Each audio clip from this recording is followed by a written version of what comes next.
লবণটা দিয়ে দিলাম, হলুদটা দিয়ে দিলাম। এবার একটু নাড়াচাড়া করে নেবো। এবার একটু তেল দিয়ে দিলাম, এবার একটু নাড়াচাড়া করে নিলাম।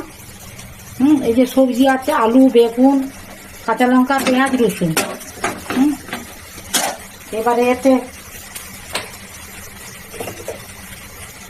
জিরে গুঁড়ো দিলাম,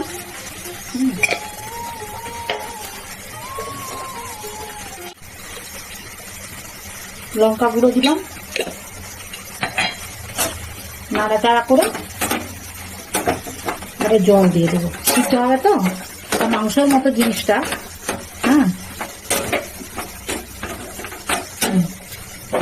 আর একটু রসুন দিয়ে দিলাম, রসুন বাটা দিয়ে দিলাম। কমপ্লিট। শামুক বা ঘুগনি।